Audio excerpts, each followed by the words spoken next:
Hello everyone, good evening and welcome back to my new vlog. तो जी शाम का वक्त है और हम लोग जा रहे हैं डी मार्ट।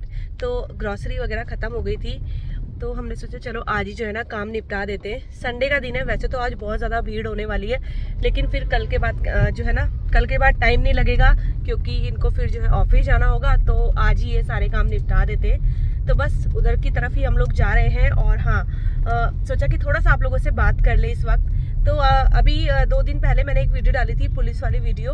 तो वो मैंने रात को डाली थी, नेक्स्ट डे जो है दोपहर में मैंने उसको डिलीट कर दिया था वीडियो को।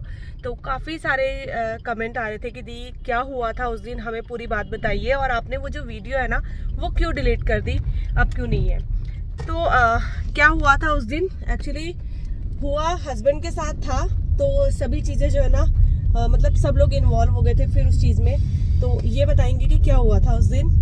तो क्या हुआ था भाई हुआ तो ये था कि एक नॉर्मल जिसको बोलते हैं ना बच्चा है, वो 28-30 साल का एक लड़का है और गांव का ही है, हमारे गांव का ही है। तो मैं तो अपना घर से, बहन का घर हमारा पास में ही है, उनके पापा के कुछ गेस्ट आए हुए थे, उनके लिए रोटियां लेने जा रहा था। क्योंकि उस दिन मैं अपने मायके में थी, मैं वहाँ पर नहीं थी, तो गेस्ट आ गए अचानक से।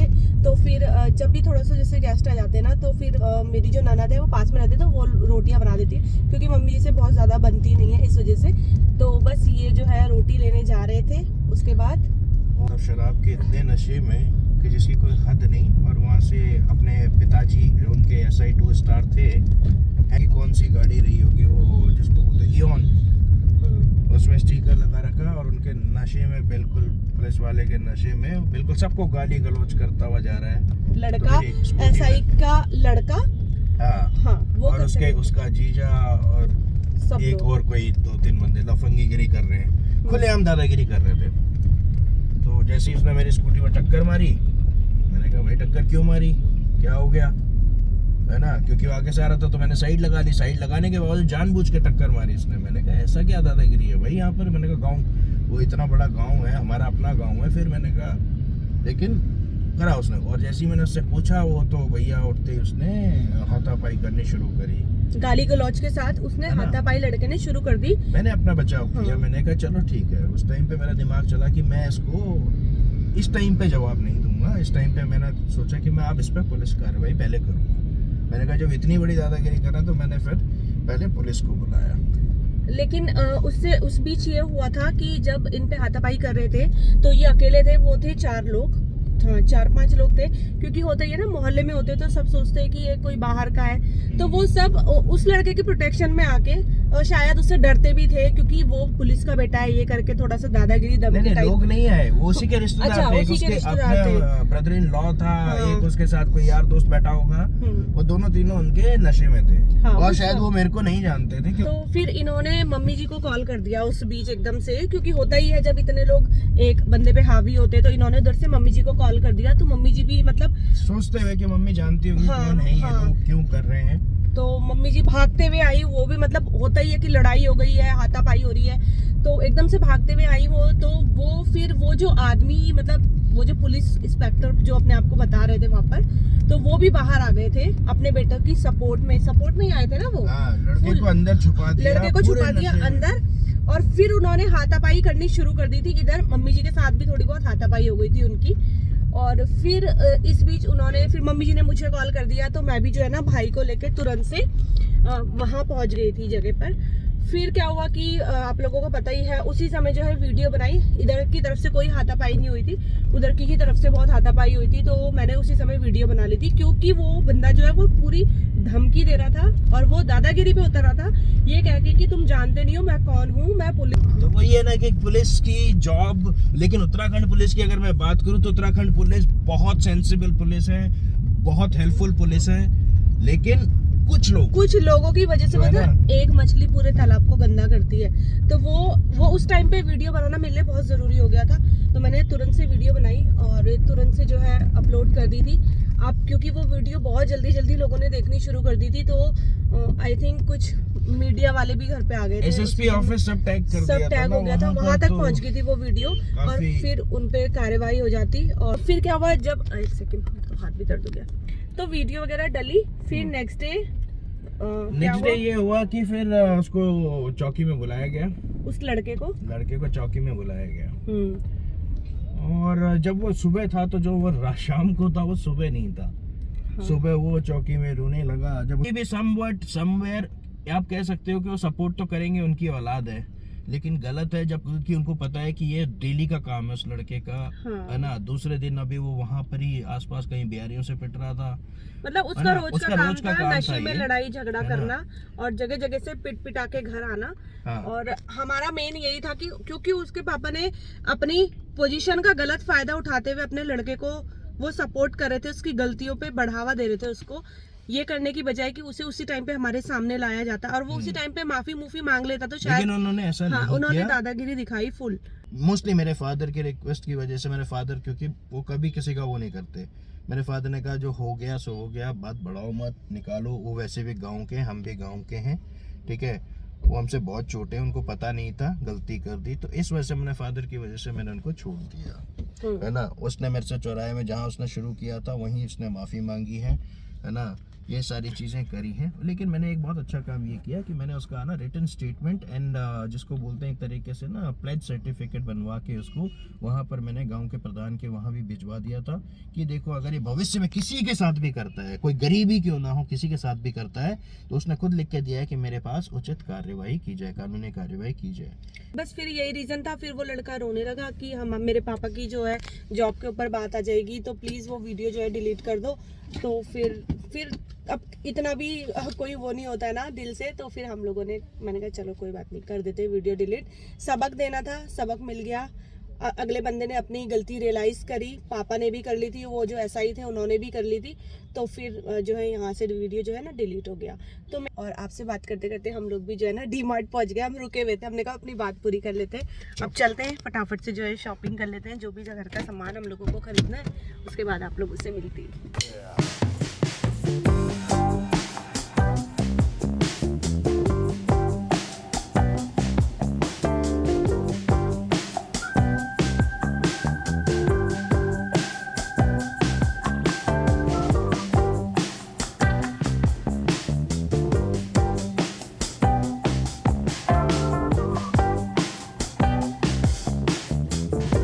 भाई हम लोग आ चुके हैं घर और अब 8:30 होने वाला है। मतलब जाओ ना कहीं शॉपिंग करने के लिए तो चाहे ग्रॉसरी लेने ही जा रहे हैं, मार्केट में ना टाइम लग ही जाता है। तो इस बार ग्रॉसरी कम आई है, इधर उधर का सामान ज़्यादा आया है। ये है हमारी इस बार की ग्रॉसरी। तो ये 2 बैग हमने आज लिए क्योंकि बैग नहीं थे हमारे पास, और बस यहाँ पर इसमें थोड़ा सा सामान है। ये हमने अलग शॉप से लिया था क्योंकि ये हमें ना वहाँ पर नहीं मिला था डी मार्ट में। तो चलिए आपको दिखाऊंगी अभी कि क्या क्या लिया है हम लोगों ने। तो चलिए मैं फटाफट से ना आपको सामान दिखा देती हूँ कि मैं क्या क्या लेकर आई हूँ इस बार। तो मैंने ये चॉपर लेकर आई हूँ, मैंने आपको बोला भी होगा शायद। तो ये सेम चॉपर ना अभी मैं ससुराल गई थी ना तो मम्मी जी के पास था, वो भी यहीं से लेकर गई थी डी मार्ट से। तो ये वाला जो चॉपर है ना ये बहुत अच्छा है, इसके ब्लेड्स बहुत अच्छे हैं। तो ये ना आसानी से इसमें सारी चीज़ें चॉप्ड हो जाती है। और सबसे बड़ी बात ये है कि ये ना थोड़ा साइज़ में भी बड़ा है, तो इस वजह से जो है ना इस बार मैं इसको लेकर आई हूँ। ये देखिए जो मेरा पहला वाला चॉपर है उससे साइज़ में ये बड़ा है। और एक चीज़ ये है कि इसमें ये देखिए ये से हमने चॉप करी और इसमें इस तरीके से इसको रख देंगे तो सब्जी का कुछ नहीं बिगड़ेगा। तो ये चॉपर और वंशिका वेदांश की बॉटल्स जो है वो इन्होंने तोड़ दी थी, तो मैं ये 2 बॉटल्स लेकर आई हूँ उनके लिए, ये पिंक कलर की और एक ये ग्रीन कलर की। और वंशिका वेदांश के लिए मैं टिफ़िन लेकर आई हूँ, ये 2 टिफ़िन लाई हूँ। ये वंशिका का है पिंक कलर का, ये है वेदांश का ग्रीन कलर का। और ये जो प्लास्टिक है ना ये फूड ग्रेड प्लास्टिक है, इसलिए मैं लेकर आई हूँ। और एक रीज़न ये था कि इसके जो लॉक है ना वो बहुत अच्छे हैं, मतलब इसमें से सब्जी वगैरह कुछ भी लीक नहीं होगी। इसके अंदर भी जो छोटा वाला बॉक्स है ना उससे भी सब्जी लीक नहीं होगी। तो वैसे तो 200 रुपीज़ इसकी MRP है, लेकिन ये 109 का एक टिफिन जो है मुझे पड़ा है, क्योंकि बड़े 2 मग ये मेरे पतिदेव लेकर आते हैं, इस तरीके की चीज़ें ना वो लेकर आते हैं, उन्हें बड़ा शौक है मग्गे वग्गे खरीदने का। तो ये सामान तो हो गया कुछ, और साथ में आया है ये बेसन और ये है अजवाइन। और इस बार मैं जो वाइट वाला सॉल्ट होता है ना वो नहीं लेकर आई। आप लोगों ने बोला था कि जी पिंक सॉल्ट होता है जो वो यूज़ किया करो, सेंधा नमक, तो मैं ये वाला जो है नमक का पैकेट लेकर आई हूँ। साथ में आई है ये चने की दाल। अभी ना मेरे पास काफ़ी सारी दालें जो है ना वो रखी हुई थी, जो मोटी दालें होती है ना, राजमा और उड़द दाल, वो मम्मी जी ने भिजवाई थी, तो इस वजह से फिर मैं नहीं लेकर आई ज़्यादा दाल। और ये मलका मसूर की दाल लाई हूँ 1 किलो। उसके बाद मैं लेकर आई हूँ ये चीनी, और साथ में मैं लेकर आई हूँ ये बासमती चावल 5 किलो। वैसे तो मेरे पास चावल रखे हुए थे, घर के चावल जो मैंने आपको बताए थे, लेकिन वो चावल ना जब तक मैच्योर नहीं हो जाते ना अच्छे नहीं बनते, तो अभी फिर हम उनको यूज़ नहीं करेंगे, अभी थोड़ा टाइम मतलब रुक के करेंगे, 1-1.5 साल बाद। साथ में आया है ये डिटॉल का हैंड वॉश, और साथ में मैं लेकर आई हूँ ये विम लिक्विड और डाबर आंवला का तेल, मम्मी कसूरी मेथी, और इस बार मैं बॉर्नविटा नहीं लेकर आई बच्चों के लिए, तो मैं ये हर्शी का जो चॉकलेट सिरप होता है ना दूध में डाल के पीने के लिए, वो लेकर आई हूँ। तो मैं 2 जो है ना लेकर आई हूँ इसको। साथ में लाई हूँ ये फिनाइल, ये तो बहुत ज़रूरी होता है फिनाइल, और हींग, और ये है साबुन, नहाने के साबुन। इस पर कौन सी कंपनी है? पता नहीं, इस बार कुछ अलग से जो है पापा लेकर आए। ये साबुन वाबुन ना मेरे हस्बैंड को बड़ा, तो हस्बैंड को शौक है ये अलग अलग तरीके के साबुन वगैरह देखने का, तो जो अलग सा दिखता है ना वो उठा लेते हैं। तो ये साबुन है, ये है प्रिल सोप, और साथ में ये वंशिका के लिए ब्रश, वंशिका को ब्रश चाहिए था उसके लिए लेकर आई हूँ मैं हार्पिक फ्लश मैटिक, बहुत ज़रूरी होता है टैंक में डालने के लिए। साथ में ओडोनिल टॉयलेट के लिए, और ये लाई हूँ मैं फूड रैप पेपर। वैसे तो मेरे पास है, लेकिन वो ये ना आधे में जो है ख़त्म हो जाती है ये चीज़ें, तो इसलिए पहले ही रख लो। साथ में लाई हूँ मैं ये, इस बार मुझे ना ये धनिया और जीरा पिसा हुआ मिल गया, तो नॉर्मली क्या था सिर्फ धनिया पाउडर मिलता था, लेकिन इस बार ये धनिया जीरा मिक्स मिला, तो मैंने इसको उठा लिया है क्योंकि ये भी ख़त्म होने वाला है। मंदिर के लिए लेकर आई हूँ ये तिल का तेल, और अरहर दाल जो है वो लूज में नहीं मिली, तो अरहर दाल मैं पैकेट लेकर आई हूँ 1 किलो का। दालें इस बार काफ़ी कम आई है। आटा वगैरह हम लोग लेते नहीं है, वो हम लोग जो है ना गेहूँ पिसवाते हैं चक्की पे जाके। और एक और ओडोनिल आया है। साथ में आई है ये धूप, ये सब मंदिर का सामान है। और अब ये जो दूसरा सामान है ये दूसरी शॉप से लेकर मैं आई थी, जिसमें कि है ये गार्बेज बैग लार्ज साइज के 30 पीस होंगे इसमें, और ये टिश्यू पेपर ये लेकर आई हूँ। और बहुत इम्पॉर्टेंट चीज़ रॉफ का ये टाइल क्लीनर। तो जो बाथरूम की टाइल्स होती है ना, जैसे उसमें बहुत ज़्यादा गंदगी हो जाती है, पीली हो जाती है, हल्का सा इसको डालो और रगड़ दो, इतनी चमक जाती है ना टाइल्स कि बस क्या ही बोलने। मतलब पुरानी सी पुरानी गंदगी भी उससे जो है दूर हो जाती है। तो बाथरूम क्लीनिंग मुझे करनी है, तो उसके लिए मैं ये क्लीनर लेकर आई हूँ। और एक लास्ट चीज़ जो काफ़ी दूर रखी हुई है वो है ये 5 लीटर का मस्टर्ड ऑयल। तो 5 लीटर का ले लो तो ठीक पड़ता है। ये है मेरी इस महीने की ग्रॉसरी शॉपिंग, जिसमें ग्रॉसरी थोड़ी सी कम है और अटरम सटरम सामान जो है ना वो ज़्यादा है। तो बस ये है शॉपिंग, और अब करते हैं फटाफट से खाना वाना बनाने की तैयारी, और इसको समेटना जो कि महाभारत वाला काम है, तो इसको भी समेटती हूँ। और इसमें मेरी हेल्प करवाएगी जो कैमरा पकड़ के बैठी हुई है वंशिका, जिसने अपने मुंह उधर को कर लिया है। तो चलिए फटाफट से सामान समेट लेते हैं।